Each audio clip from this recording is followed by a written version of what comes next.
Θκιά, να σε ρωτήσω ένα πράγμα. Αρώτα. Είναι που πες του τσίρου μου και δέχτηκε να ξαπολύσουν τον Λεόντι. Άμα έρθει η ώρα να σου πω. Θκιά, να σε ρωτήσω ένα πράγμα. Αν είναι ένα πράγμα είναι καλά, ρώτα με. Είναι βοηθείς. Δεν να βοηθώ.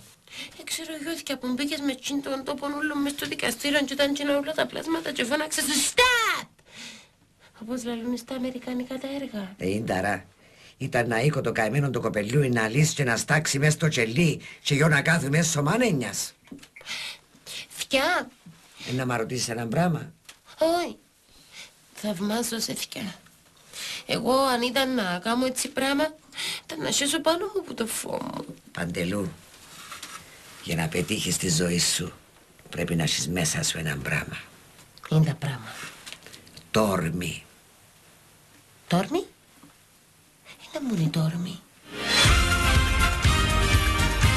Τόρμη στο Παλιοχώρι. Μη χάσετε τα καινούργια επεισόδια.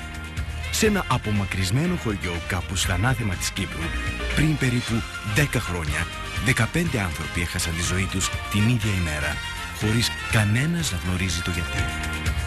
Η τρελή Αμαλία εδώ και 30 χρόνια έχει χάσει το γιο της και τον ψάχνει απεγνωσμένα, χωρίς να ξέρει αν είναι νεκρός ή ζωντανός. Ο μικρότερος της αδερφός, ο κ. Μιχάλης ο Κοκκινογούλης, με τον οποίο είναι στα μαχαίρια, κρύβει ένα μεγάλο μυστικό. Ένα λεπτό βρε παιδάκι μου, δώσε μου ένα λεπτάκι να μετρήσω τα κουκιά μου. Ω αδερφούλα μου Αμαλία, ποιος καλός άνεμος έχει φέρει εδώ? Μια χαρά είμαι. Ήρθα να σε πνίξω. Τι θυμήθηκες πάλι? Δεν μπορώ να ξεχάσω αδελφέ μου. Ο χειμώνας με πληγώνει. Με έχεις καταστρέψει. Αμαλία! Διαμαλία! Ο Ντίνος ανήκει στο εργατικό προσωπικό του Δον Ραούκα στη Μάντρα των Ζώων.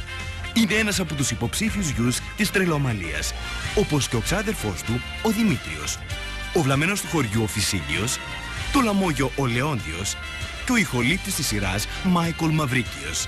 Ανακαλύψτε το χαμένο γιο και κερδίστε πλούσια δώρα. Τηλεφωνήστε τώρα! Μετά από παράκληση 2,5 τηλεθεατών και μία κατσίκας, η σειρά θα προβάλλεται στην κανονική της γλώσσα. 1 minute. Give me 1 minute to count my beans. Oh, my little sister Emily, what good wind brought you here? I'm fine. I'm here to strangle you. What did you remember now? I cannot forget my brother. I'm terribly sorry.